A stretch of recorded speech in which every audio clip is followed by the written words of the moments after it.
So, as we begin, friends, welcome to this virtual Bauer Broholm lecture brought to you by your friends at Andover Newton Seminary at Yale Divinity School. We're in for a really special afternoon together, learning about storytelling and ministry and chaplaincy with a lecture from our dear colleague, Associate Dean for Institutional Advancement, Ned Allen Parker, and responses from Andrea, Barton, Reeves, and Frederick, Jerry Streets. Just so you know, when you come in, you're automatically being muted. And that means you don't need to worry about muting yourself because we've taken care of that already.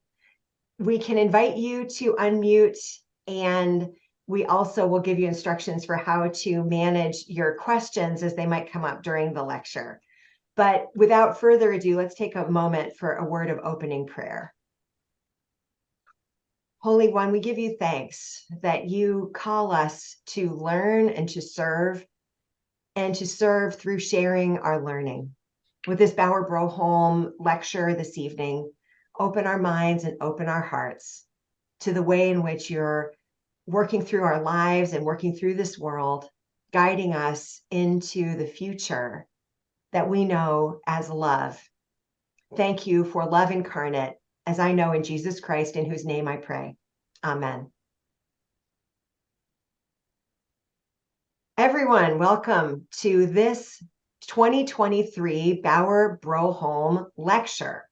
In a moment, you'll hear more about the nature of the Bauer Broholm workshop and its purpose. But a good shorthand for you until we hear more is to know that this is a lecture that we offer annually about faith and work, the intersection places between the way we live and the way we work and the way we live out our beliefs. Ned Allen Parker is our 2023 lecturer. And as you surely know, the lecture had to be postponed for a very good reason that we'll hear more about. But because of some changes of the schedule, we have this lecture in the fall, whereas ordinarily we would have had it in the spring. We are going to get back on track with a spring Bauer Broholm lecture, and our 2024 lecturer, Doug Wysocki Johnson of the Luminos Foundation, is with us. And I hope we'll wave at everyone, and everyone might take a moment to mark their calendars for a 5 p.m. lecture on Thursday, February 22nd. And more information will come your way for that hybrid virtual and in-person lecture. Again, that's February 22nd, 2024 at 5 p.m. with Doug Wysocki Johnson. I'd also like to take a moment to introduce to you our panelists who are going to respond to Ned's lecture this evening. The Reverend Dr. Frederick Jerry Streets serves now as the Adjunct Associate Professor of Divinity and Social Work at Yale Divinity School. He was made known to me initially as my university chaplain and has taught for Andover Newton in many different capacities over the years that Andover Newton has been embedded here at Yale Divinity School. Andrea Barton Reeves is a Yale Divinity School Master of Arts student and is the first Chief Executive Officer of the Connecticut Paid Family and Medical Leave Insurance Authority. She is an expert in public service, and spirituality is her root, her taproot, and her well. The Reverend Dr. Streets focuses on trauma care. So I know that Andrea has a new title. Is it a new title? And I will ask that she unmutes herself and gives me that title because I know it's very exciting and I want her to say it aloud. Okay, thank you. I am the commissioner for the Department of Social Services, and I took that job on in January of this year. So that is the state's Medicaid agency, and it is also responsible for a whole array of social services that support the people through the state of Connecticut, including SNAP, which most people know as a food benefit, non-emergency medical transportation, and many, many more. Thank you for that addition, Andrea. And we're just so glad that you, as a person who is so versed in the life of service in our state, and Reverend Streets, who is such an expert in pastoral care and trauma, are both here to respond to Ned's lecture. Ned Allen Parker was born and raised in the state of Maine and attended Hampshire College, where he majored in something involving dead people and digging things. But that's just kind of how Hampshire College identifies its majors. He earned his Master of Divinity from Andover Newton Theological School in 2011. He then served as a local pastor in Seattle. Over the course of his working life, he's had a number of different and varied roles. He was a firefighter, an archaeologist, an assistant director of admissions, a director of retention, and now serves in a role that is a blend where he's the associate dean for institutional advancement while also serving as a law enforcement chaplain. Ned's scholarly work in preaching and homiletics at the Seattle University School of Theology and Ministry earned him a Doctor of Ministry in the study of storytelling as community building. He's been engaged in a ministry of storytelling since the age of 6. Ned is many, many things, including the little brother I never had. And we could talk about all the things I learn about Ned every day, all day long. The main reason I'm really hopeful he can serve as a role model to our community in his lecture this evening is that I really believe that what Ned does by blending administrative leadership in a seminary and chaplaincy in law enforcement is the wave of the future. Blending is the wave of the future in the academy, in the church. And for that reason, I think he will help us to understand more richly the intersection of faith and work. I'm now going to turn the microphone over to Brad Bauer, who's going to describe to us the etiology of the Bauer-Broholm lecture. Please note that during Ned's lecture, if you have questions or suggestions for discussion topics, please send them to Dr. Bauer, because Dr. Bauer is going to be facilitating the Q&A after the panel respondents. So you can direct message Dr. Bauer right there at Bradley Bauer. You see him on his screen. And Brad, please take it away. Thank you, Dean Drummond. In 1984, Dick Broholm, the then executive director of the Andover Newton Center for the Ministry of the Laity, wrote, "Today, the church is once more coming alive to the truth that the ministry of the laity is not limited to the ministries men and women perform as church school teachers, board and committee members, and assistants in worship. We are being encouraged to discover that ministry is also related to our workday roles as tool and die makers, nurses, public school teachers, accountants, bank managers, and homemakers. We're being asked to think of our faith not simply as a part-time affair, focused largely on what we do within the gathered Christian community, but fundamentally the way we experience and incarnate what we believe about God and God's world in the whole round of daily activities, including what we commonly refer to as our workplace." Within this statement, Broholm was positing that faith is most fully realized if one daily found it being applied in the whole of their lives. Wholeness, as in a state of harmonious unity in who a person is, i.e., in observance, one could no more separate who someone is with what they believe as being the target, as the Christian soul is inclusive to all that God gives throughout creation. It is never reductionist. For Broholm, so deep ran the waters of this notion of potential human and spiritual wholeness that in 1996, under the organizational banner of Seeing Things Whole, Dick and friends offered a theological reflection process for enabling people to gain broader perspectives and insights into who they were as whole people within institutions and how institutions, in turn, were existing, either enabling or blocking their realizations. Between 84 and 96, wholeness had become the focal point of Broholm's thinking and his intellectual production. It was around this same time that Robert Greenleaf was thinking about and writing about the subject of servant leadership. It was in his writings that Greenleaf posited that people daily wore masks and that they created and wore a different mask for every institution with which they had interactions.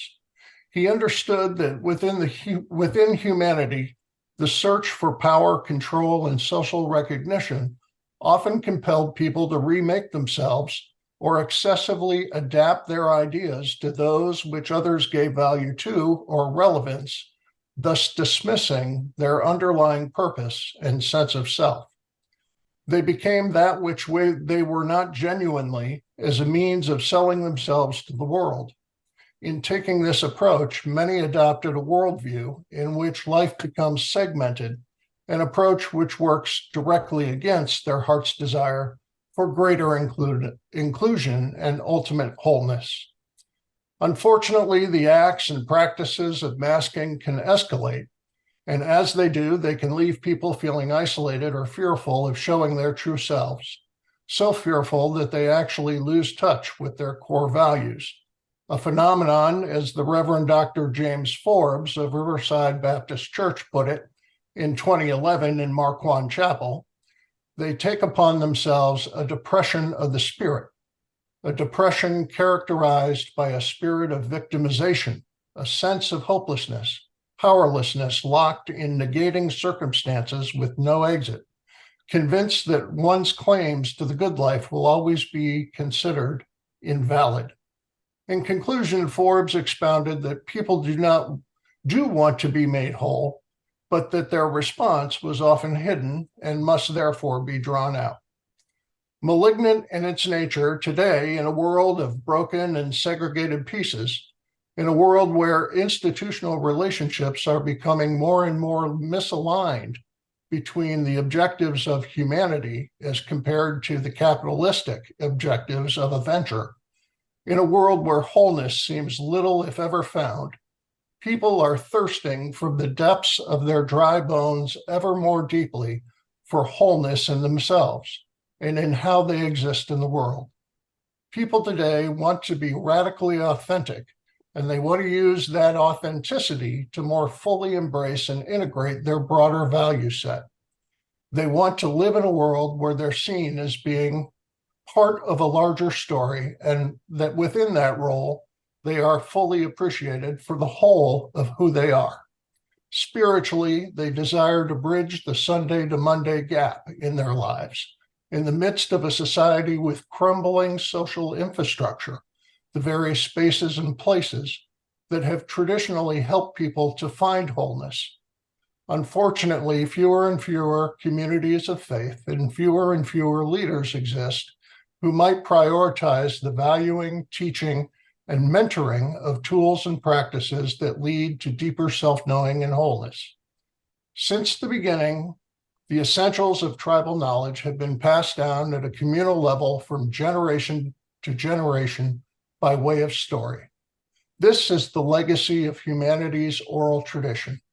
And since the beginning, it has been the story of a chosen people of God that has provided the larger narrative in which Christians have situated themselves.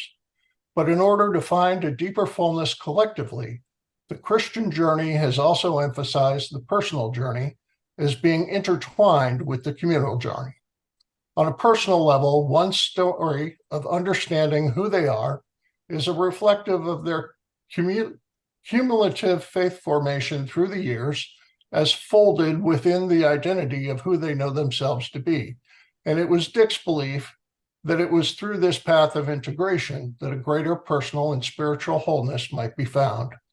Storytelling, as we are about to hear, is a critical practice in the development of self-knowing and meaning-making that leads to wholeness.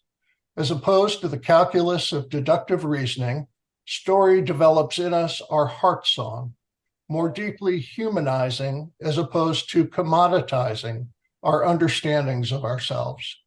Storytelling is a cornerstone amongst the building blocks that help us to begin to see ourselves whole. It is with this final thought in mind that I am deeply grateful to pass you along to our speaker for tonight, the Reverend Dr. Ned Allen Parker. Ned? Thank you so much, Fred. I'm going to move you all over here so I can, there we go. My deepest gratitude to my colleagues at Andover Newton for providing the opportunity to offer this lecture, to Dr. Bauer for making it possible. Thank you to the esteemed panelists, Dr. Jerry Streets and Andrea Barton Reeves, for accompanying me and us for this journey. And thanks to those of you who are showing up for this live broadcast and/or for watching the recording after the fact. You can't share a story if there's no one to tell it to. So thank you for showing up. This afternoon, we are connecting together themes of storytelling and chaplaincy and trauma care and ministry of the laity and leadership. Yes, a lot to cover, but first, a story. In the year 2000, I was living in Eugene, Oregon, and doing landscape construction. Typically had to be on site at about 6:30 every morning. So you can imagine what it was like to wake up one morning at 6:45 and realize I never set my alarm the night before. I levitated off of the bed and launched into a frenzy of dressing and brushing teeth and making lunch. And it was one of those mornings when there were no clean travel mugs. So I took the carafe out of the coffee maker like it was one big thermos, flew out the door, kicked it closed behind me, and went down to the parking lot of my apartment complex. It's only when I arrived at my truck that I realized my keys were not in my jacket pocket. And it was only when I walked back to my front door that I realized I was locked out. The kitchen window was ajar, so I shimmied up and in, trying to wriggle through the window and over the sink, and I pushed back against the wall to get a purchase, accidentally hitting the switch for the garbage disposal, which immediately roared to life inches from my face. This is not going to work. And I pulled myself back out. My bedroom window was also unlocked. I promise I am much better about home security now. But in order to get in, I had to hang out over the balcony, pull myself up and through 2 stories above the parking lot. So there was a lot of grunting, a lot of flailing feet. I got myself up and started to slide through the window, but my belt buckle caught on the sill, sending me face forward toward the carpet, my legs and feet up in the air. And there I was, just hanging there by my belt buckle, feet still sticking out through the window. And with my face inches from the floor, I'm not sure what surprised me more.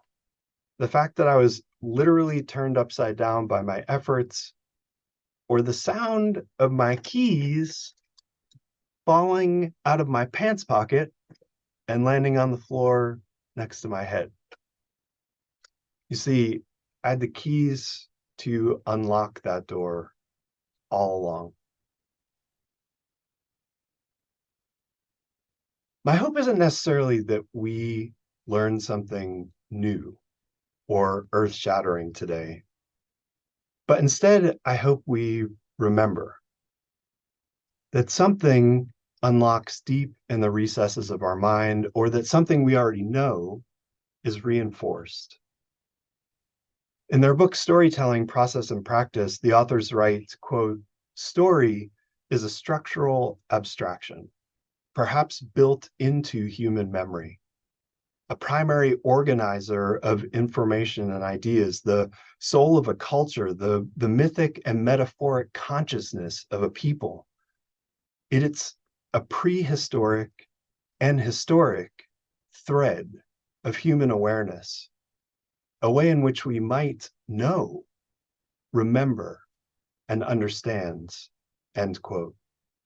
A thread Storytelling is woven into the human tapestry. You'll hear that theme throughout this presentation. We use it to entertain, to make meaning out of unspeakable tragedy, to transmit ideas and knowledge. We are always holding needle and thread, expanding the tapestry and wrapping it as a quilt around one another to bring comfort, drawing it taut to catch someone before falling into the abyss, like a life net for the soul. Sewing it together to alleviate times of anxious waiting as that tapestry rests wrinkled, but still expanding between us. We're in a time of societal and religious reckoning, propelled forward within what Dean Sarah Drummond calls the pandemic accelerator. Those tremors of change we felt rumbling beneath our pre-pandemic feet, shrinking churches, grappling with systematized racism and societal bifurcation, are now seismic shifts, the tectonic plates of social interaction slamming together so forcefully and rapidly, we cannot find solid ground on which to put our feet. Read global trauma. As similar but different shifts took place in the past, religious traditions taught us the power of living stories. For my own tradition, Christianity, we remember that Jesus also lived in a time of social and religious reckoning. The stories of Jesus gave such potent life that they too became living. It's within these stories that we proclaim that death does not have the final word. Remember that they were first stories shared as an oral tradition, and they are now stories that we Christians link our own narratives to in an act of storytelling we call testimony. For in the beginning was the Word. In the present is a flurry of words, a fury of words.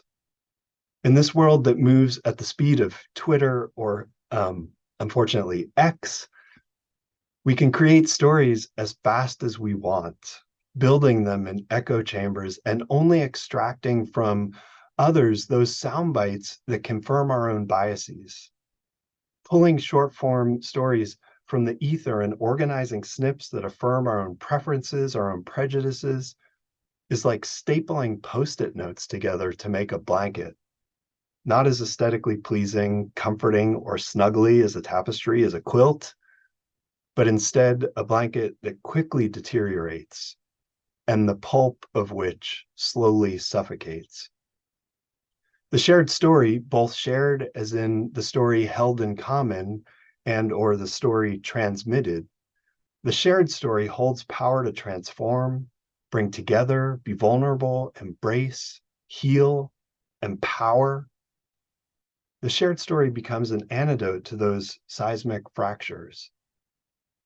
At Andover Newton's Thursday evening Emmaus gathering and worship, where personal testimonies are offered weekly, we see how stories change hearts and minds. We witness their living power. And science shows that stories not only change hearts and minds in a cuddly, feel-good way, but they also work neurologically, redirecting synapses firing in our brain, changing the neurological encoding that helps us make meaning of the world. In telling our own story, the role of narrative in racial healing, the research team describes ways that narrative and stories shape our infant brains even before we are able to speak. In the work of reconciliation, the same team writes, quote, with an early predisposition toward narrative comprehension, we may benefit from transforming our dialogues around community well-being into empathy-generating stories, end quote. Professor Paul J. Zak, director of the Center for Neuroeconomics at Claremont Graduate University, writes the following about his own research into empathy generation. Quote, we have identified oxytocin as the neurochemical responsible for empathy and narrative transportation. When the brain synthesizes oxytocin, people are more trustworthy, generous, charitable, compassionate. I, Professor Zach, dubbed oxytocin the moral molecule, while others call it the love hormone. What we know is that oxytocin makes us more sensitive to social cues around us.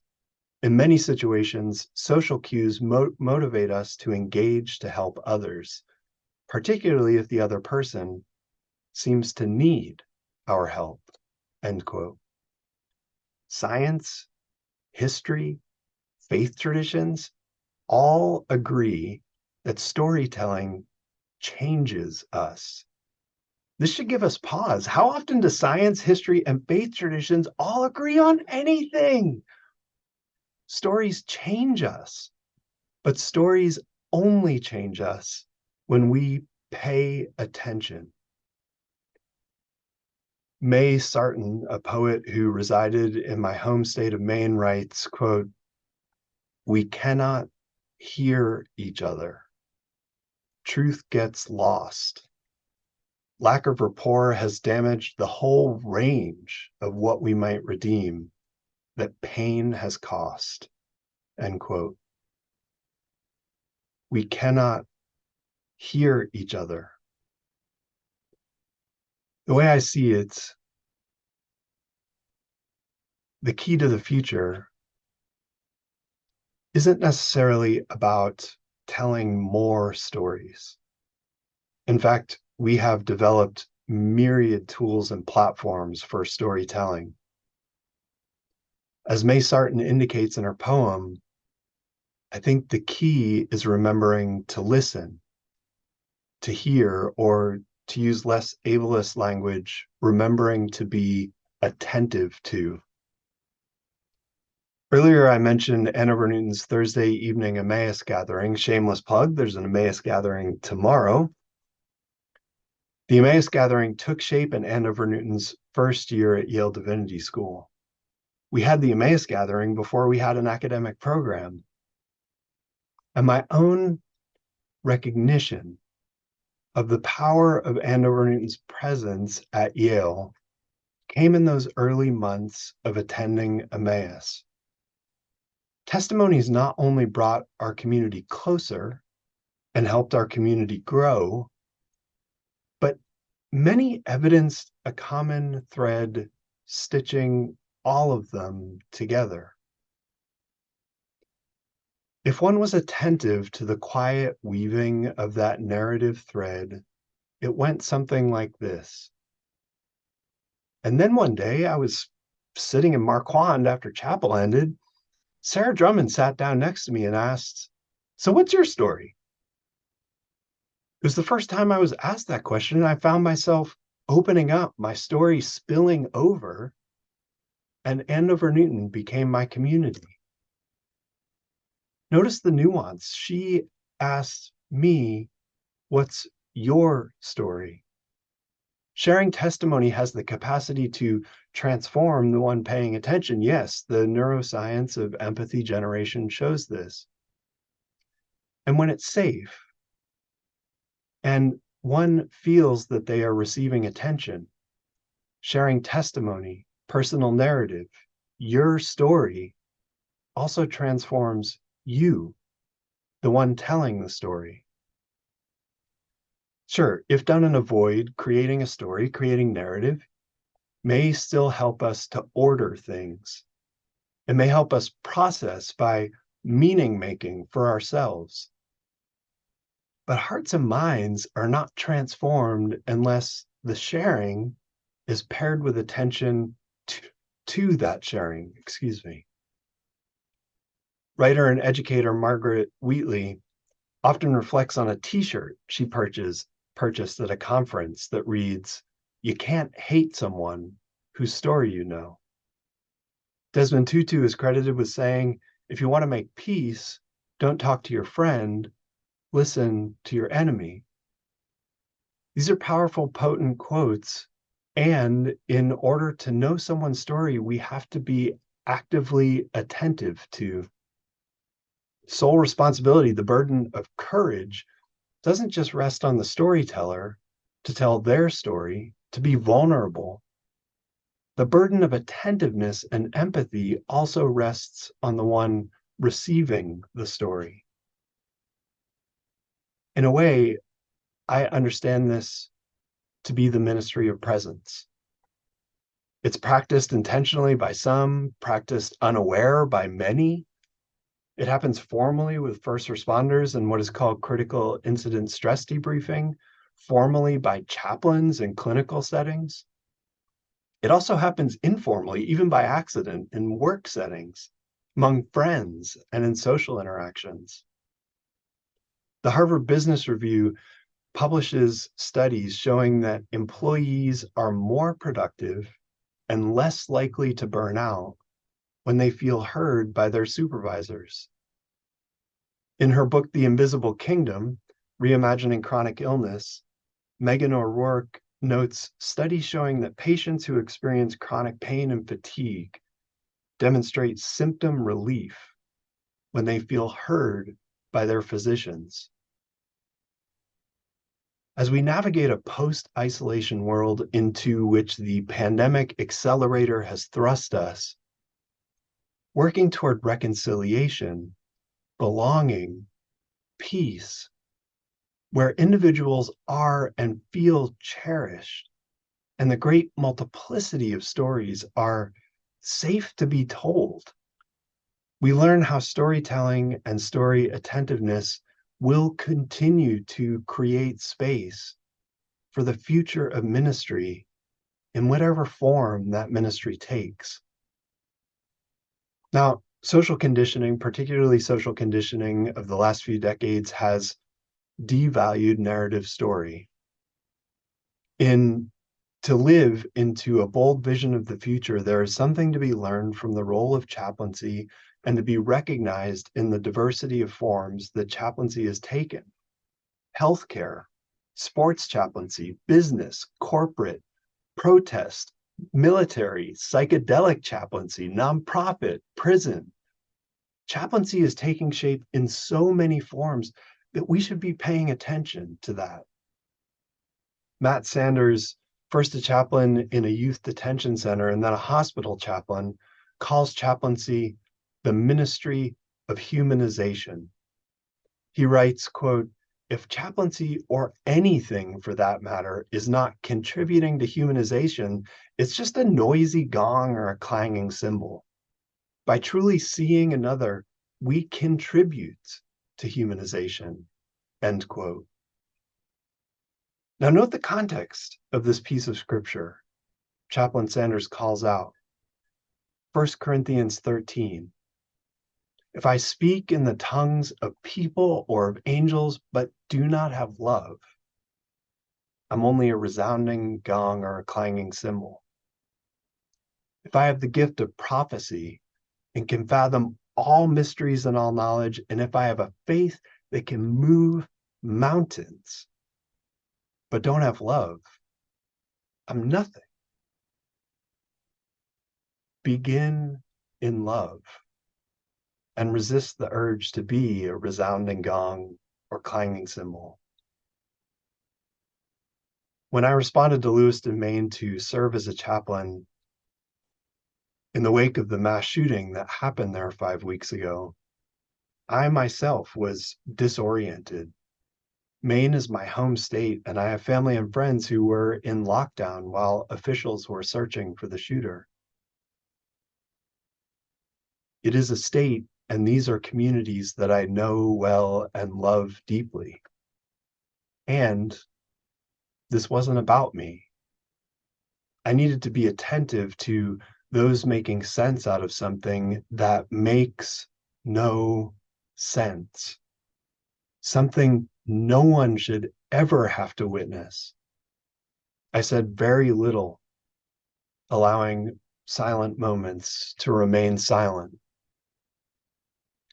In the business of chaplaincy, silence is key. It provides the liminal space in which the story that weighs heavy on the heart and has only been experienced in feelings finally has words attached to it that are then spoken aloud. A personal narrative isn't necessarily over when silence begins, but the story is almost certainly over if interrupted. Like the power of silence, I've also learned in chaplaincy about the power of the mundane. During those times I found myself unoccupied in Lewiston, I remember words from the chaplain of Amherst Fire Department in Massachusetts, where I was a firefighter for 5 years. He said, if you're interested in chaplaincy, remember the power and the ministry of coffee and donuts.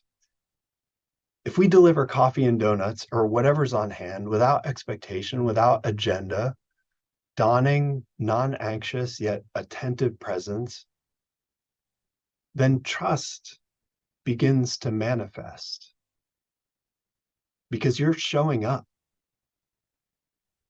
It may take many deliveries of coffee and donuts, but when recognized as the deliverer, pardon the pun, we may eventually be pulled aside for meaning making in the context of a story. In the most recent issue of Yale Divinity School's Reflections, Lieutenant Colonel Countess Cooper, current student and military chaplain of 14 years, talks about chaplaincy as the ministry of rosary beads and Red Bull. She writes, quote, "It is a joy to serve in so many facets of culture and awareness with some of the bravest people I know." End quote. Walking the floor in Lewiston, I asked first responders wearing the 1,000-mile stare of shock if they wanted to join me for a cup of coffee or a snack. Speaking to them directly would briefly snap them out of that shock. The answer was often no, to which I responded, "And can I bring you something?" And this question drew them out still further. And their response sometimes changed. You know what? I do need to get up and walk around. You want to walk with me? The door opens. The tapestry is withdrawn. And the stitching, the mending begins. An act of the mundane becomes a sanctuary for the story and for the soul. And for me, this is what chaplaincy is: sustaining sanctuary space for stories. These sanctuaries take on the double connotation of both the spaces that are sacred and the spaces that are safe. In these spaces, as stories take shape, we attend. By building the sanctuaries, Norma Levo and Sandra Reitz remind us, quote, "Inside story, we can accept pain, find justice, and experience exaltation. Inside story, we can recognize and understand our own motivations because we are the people in the stories. When we enter into story, we find the story inside ourselves. Story defines humanity." End quote. To be clear, my work as chaplain is not clinical. I'm not a therapist or a licensed counselor. I don't offer regular sessions. I only listen, affirm, and when resources are needed, I make sure to have them on hand or commit to finding them. As we look to the future of ministry and the blended ways in which ministry might take shape, I wonder how many can be equipped with this basic needle and thread. The pattern of attention and affirmation is a simple one, but it can still slip through the fingers. Might the whole world find space for belonging and reconciliation by unlocking the sanctuary of storytelling, by being attentive, affirming wholeness and humanness, one person, one story at a time. There's a certain accessibility to the task of being present. Remember that when feeling heard by their clinicians, patients with chronic illness experience symptom relief. When feeling heard by employers, employees are less likely to burn out. Being attentive is an act of servant leadership from which nearly any field benefits. By being attentive to stories, people move from animosity to compassion, from suspicion to curiosity, from invisibility to humanization, from pity to empathy, to empathy, to empathy. So when it feels like the whole world is turned upside down, with its legs hanging outside the window, maybe we begin one person at a time by asking, what's your story? And the sacred tapestry of story expands still further. Thank you. Thank you, Ned Allen Parker. Non-anxious, attentive presence. NAP. A coincidence? I think not. We'll now hear a response from Andrea Barton Reeves.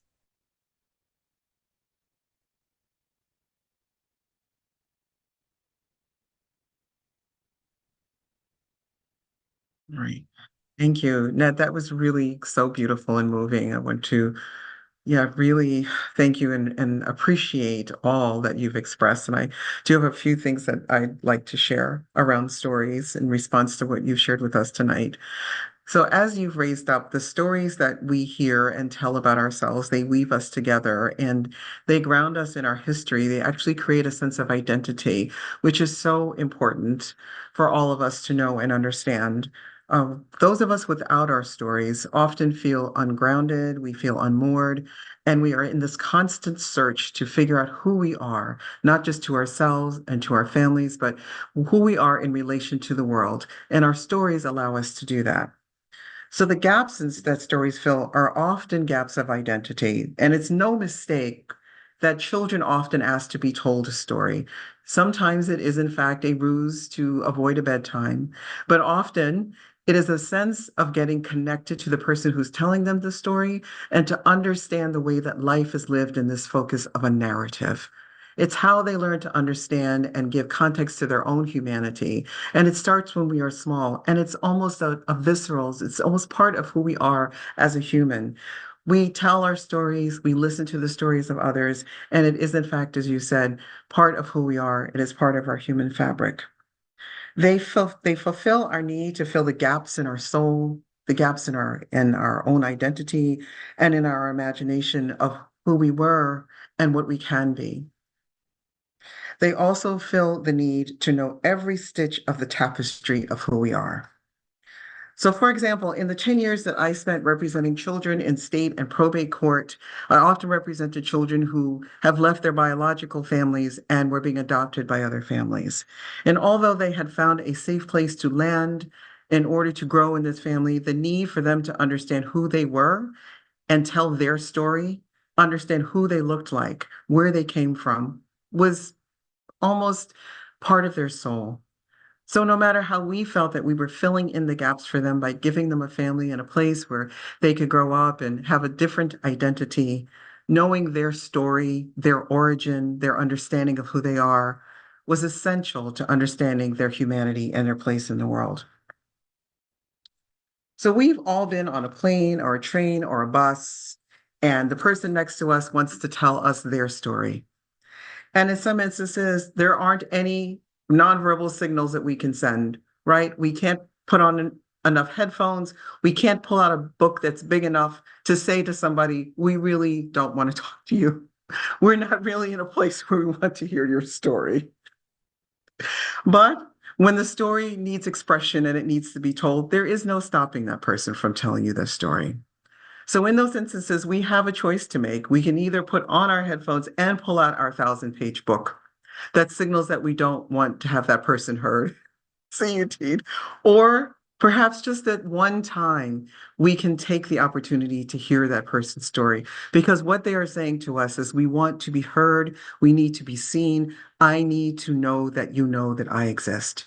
I might not know you, but I want to connect with you in your humanity in some way. So whether we're looking at lots of pictures of children and grandchildren, of people we don't even know, what we're doing is affirming that person's humanity in that space and at that time. And that allows us to grow in our spirit and in our soul in ways that we might not even recognize in the time that it's happening. Because often this idea of stories is not about us. It is about the person whose story we are listening to, the way in which it feeds their soul and their spirit. And then upon reflection, it may also feed our soul and our spirit. And that's what you were talking about when you asked us to listen to, when you relayed your story about the first responders, that they really just needed a safe place in order to be heard. And we know that loneliness is an epidemic in the United States now. And it is an epidemic because there are no places where we are connecting person by person for our stories to be heard. As you mentioned, our stories are cultivated, they are curated, they are put up on social media. And so we believe that the stories that we see, especially our young people, I live with a 22-year-old, he believes that what he sees that's curated is the story. So getting him to understand, and many, many in his generation to understand that no, that is simply a snippet of a story that has been put together to create something else that might not really be real. If you want to know the real story, you need to connect with real people and listen, which is what you've told us to do today. And there will never be a substitute for that, no matter how hard we try. So where there is always an opportunity to hear another story, we may be missing out on a chance to connect to another's humanity, the chance to hear and experience their unique expression of who they are and their unique expression of our God in this world. This is why listening to the stories are so important, that they may actually not just change them, but they may change who we are too. And when we lose out on the opportunity to be changed in who we are, to see ourselves through another's eyes, to see our lives through a different perspective, a little bit of who we are is lost in the world. And we don't know what the price of that loss is. But we do know that if we were to take a little bit of time to hear those stories, there might be a little bit more richness that might make our world just a little bit of a better place. So storytelling and listening allows us to, as I said, to see the humanity in ourselves. I remember actually attending an event probably about 10 years ago with a friend. And we noticed that one of the servers was extremely nervous and didn't really seem to know exactly what to do in this vast space we were in. And we had arrived early and we were observing him. And my friend leans over to me and she says, "I bet he has a story." And I said, "I think we should ask." So when he made his way over to our table, his story was this. He had been released from prison and he was in his halfway house and he had just finished his time in his halfway house. And this is the first job that he had had since he'd been released from incarceration. He needed this job because he wanted to buy his daughter a birthday gift because her birthday was the next month and he had not been able to buy her a gift in the 5 years that he'd been incarcerated. And he said to us, "I can't lose this job. So I need to know where the knives go and the forks go and where the butter goes because this is that important to me." And so when we listened to that story, that it fundamentally changed the way that we saw him, the way that we saw the experience. And as we watched him walk through the room and navigate his more experience with his more experienced peers and people who had lost their patience with him because he was learning, we watched him in a way that I think would have been very different had we not asked what his story was. So even 10 years later, she and I actually talked very recently about this very story and what it meant to both of us and how important it was for us to understand that he was not simply a person in the room. He was a person with this deep and rich experience that taught us many things. First, we can never take for granted what another person's story is. We don't understand why and how they show up in the world and what that means to them and what it can mean to us. And we don't know what they can teach us when we ask the direct question, "Please tell me what your story is." So story means that we don't ever take each other for granted. We value our individual and our collective experience, and sometimes the stories that we hear are hard stories. They may be stories that a person is sharing that they passed on from one generation to another, and they may be deeply flawed. They may be deeply flawed in sexism, in racism, in misogyny. They may be deeply flawed in many, many things, and we might not want to hear those stories, but we have to understand that those stories have shaped the identity of who that person is, and we need to find a space in our hearts and in our souls and in our minds to be able to hear that story and to understand it from that person's perspective and know that that is their understanding of the world. It doesn't necessarily have to be ours, but it is shaping how they show up. And in some ways, if we are listening, it may shape the way that we respond as well. So as you had said, and I will wrap up because I know that Dr. Street wants to respond as well.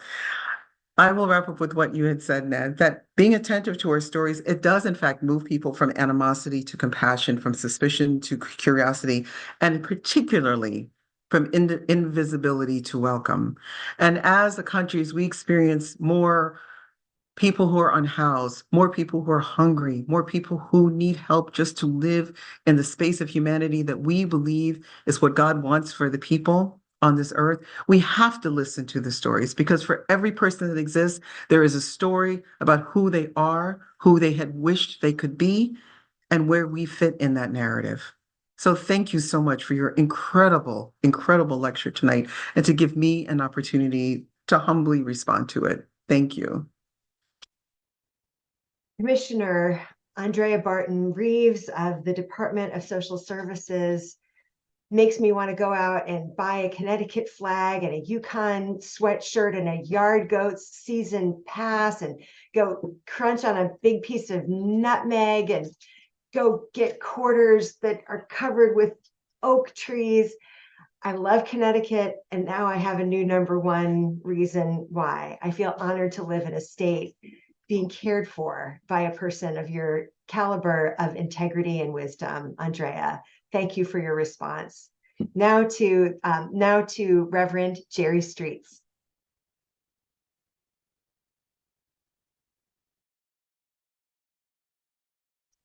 Thank you. I can only say a hearty amen to both Ned and Andrea. So thank you both, and especially to you, Ned, for your presentation, which I read in advance of our time, but it was even better to hear you tell it as in a way as a story, not just as a quote lecture. So thank you very much. A few things that in 1962, believe it or not, at a meeting of an organization called Self-Help, which was designed at the time to help German refugees in the United States. Of all people, Paul Tillich gave an address in which he entitled The Philosophy of Social Work. And I'm glad I'm in good company as both a social worker and minister. But in that lecture, Tillich emphasized the need to have a listening love. And he defined love after mentioning the classical ways that we all might think about it. But for the purposes of his address, so the listening love is a love that descends to misery and ugliness and guilt in order to elevate. Listening love that descends to misery and ugliness and guilt in order to elevate. That is, to elevate the person who is suffering in those ways. And as a kind of a thought experiment, I thought about that maybe one way for us to think about the meaning to understand is that when we communicate and when we help people to feel that they are being understood by us, what we're doing is getting underneath them to provide support for their own uplifting. So to this notion of elevation, of which storytelling and story listening is such a crucial dynamic. Also, as I read and was listening to you, Ned, I was asking myself, when is a story not a story? And one thought that came to mind is that sound bites are not stories. And in a media 1 minute 30-second clip kind of information world, it's unfortunate, in my opinion, that some people think they're hearing stories when they're hearing sound bites, which is often not relational because it's one way from the soundbite to the person rather than two people exchanging ideas and listening.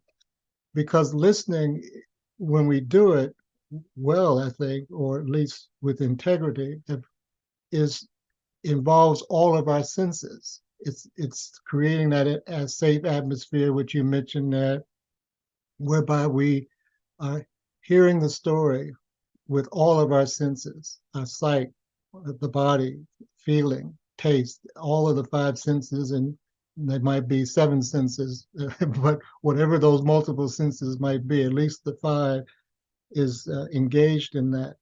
And that helps us to further, as you mentioned, about the problem, the issue of empathy. In the world of pastoral care and clinical social worker, which I've been living in for a number of years, we often talk about empathic failure, which leads to people relating to others as objects that results in their humiliation. And so when storytelling, as you have outlined it, has an impact on empathy, it has that dynamic of the mirror neurons, because we're looking at each other, we're sensing from each other, not only the person's story that we're hearing, but we're also hearing how it's resonating in whatever ways with our own story. So there's a mutuality that goes on there, which is extremely, extremely important. Again, as I was listening to you, I wondered about, I appreciate and agree with you about the power of listening, about the power of presence, the power of being silent, the importance of resisting temptation to do something concrete or material too soon. Not that it can't be done, but it could be done too soon. So I thought about how you, and you wouldn't be surprised by this question, in light of your experiences, how do you engage in self-care? Because a storyteller and a story listener can be impacted vicariously, as we all know, in listening to other people's stories, but also by compassion fatigue when we take in those stories. And if we are part of a disaster situation like you referred to, we're not only there for people who are responding, but we're also impacted by the same environment. And so I was wondering about that dimension for you, your self-care.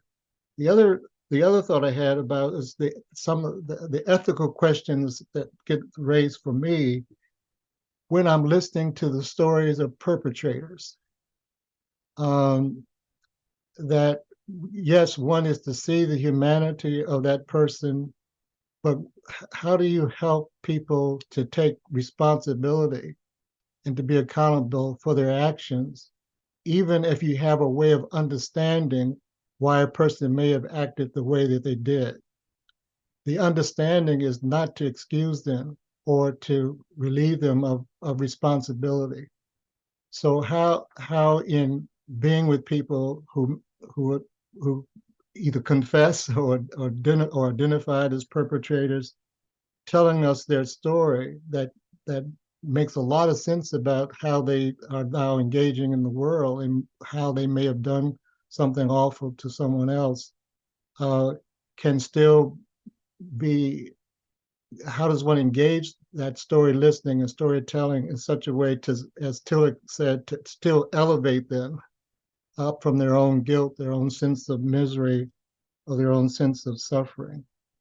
You know, in a world we're living in today, we're going to have to we're going to have to be more mindful, as you're saying, about creating safe spaces for people to tell their stories, and that means for both, if you will, victims and perpetrators, and very often, the victims can also be perpetrators, and so. I know that's putting it more in the clinical realm that you mentioned. You weren't exactly emphasizing, but there's a larger, not only the pastoral one-on-one clinical implications of our work as ministers or counselors, or however we might define ourselves, but the global need that we have now to create a more empathetic world that will help further create the space for seeing our humanity of all people and the complexity of that, because we're capable of both good and bad. The last thing I wanted to mention, and your presentation just took me back to a poem, at least I call it a poem, that I wrote that I like to just share as a concluding comment. Do I have time to do that, Sarah? Okay, she said, go for it, right? Okay. Um, so it's called When You Read to Me. I was thinking about this, and Andrea's comments about children just kind of grabbed me further. But here it is. Why did I ask you to read the story to me again and again and one more time, please? The sound of your voice, the expressions on your face as you read to me, your moving hand across the page, fingers pointing to the pictures, were the words I learned from you before I could read them on my own and feel their meaning. When you read to me, I was taken to new places and the world became known to me, and I felt safe when you read to me. I fell asleep when you read to me, and in my dreams I awoke to a menagerie of places that seemed old but new, and new but familiar. The words you read to me, like your snuggling arms, are memories that will hold me for a lifetime. We grew and we grew together, you and I, because you read to me. I read to other children, and when I do, I become like you, and they become like my own. Perhaps this was the hope of the one who read creation's story to the first children and ended that story with, and all that was made was good. Thank you. Thank you so much, Reverend Straits. Really appreciate it. Friends, we have about 10 minutes left for our call today, and we would love to entertain any questions that you may have. If you have a question, please direct message me at Bradley Bauer, and I will pass them along to our lecturer and panel. Meanwhile, as you think about that, we do have two questions to place before them.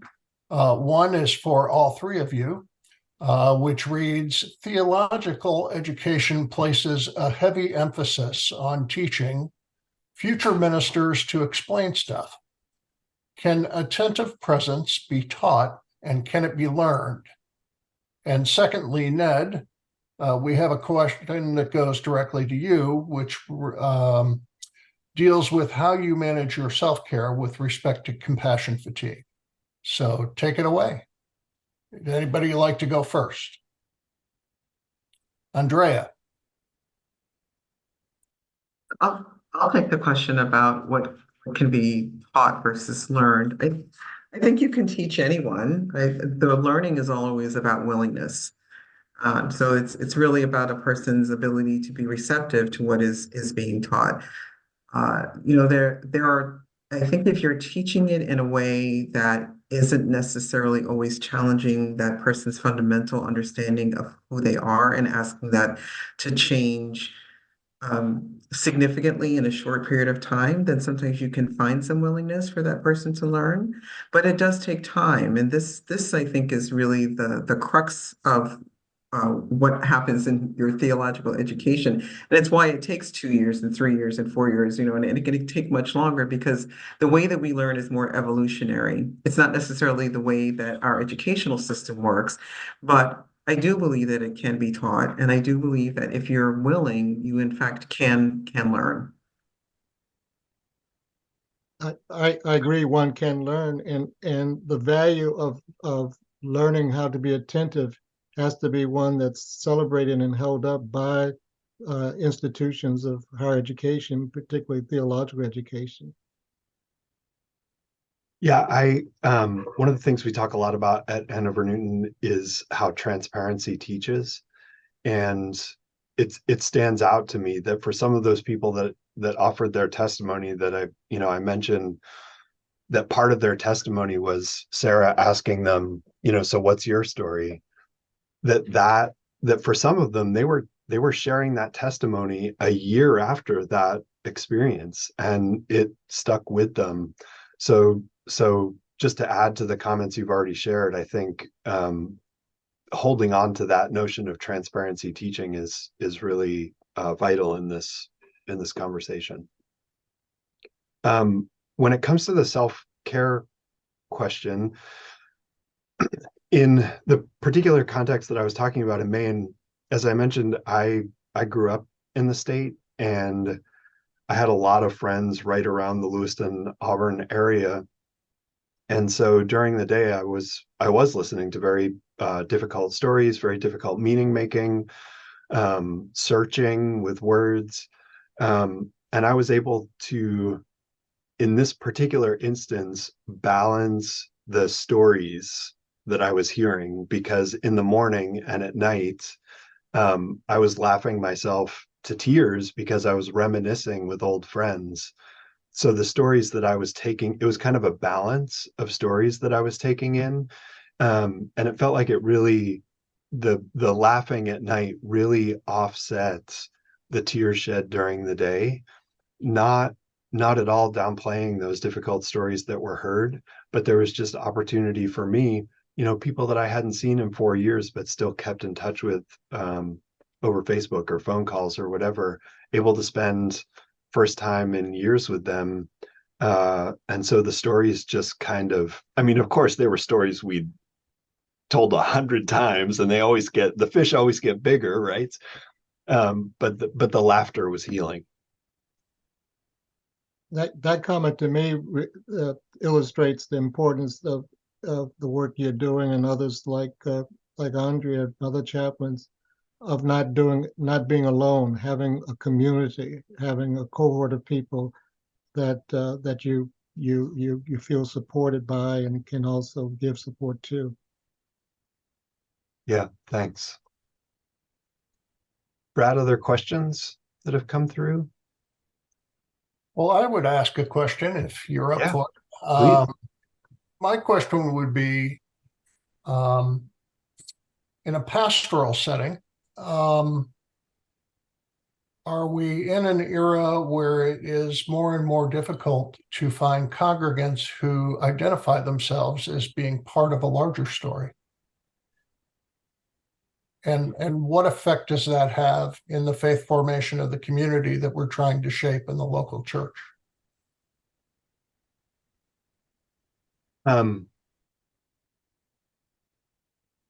Jerry, you've been the most recent pastor. No, I'm formulating a response, but it's.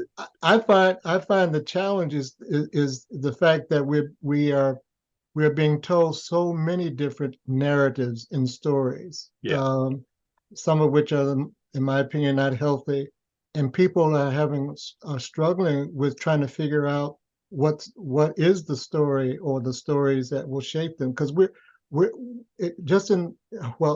there's this national story of what it means to be American, right? And that's under question.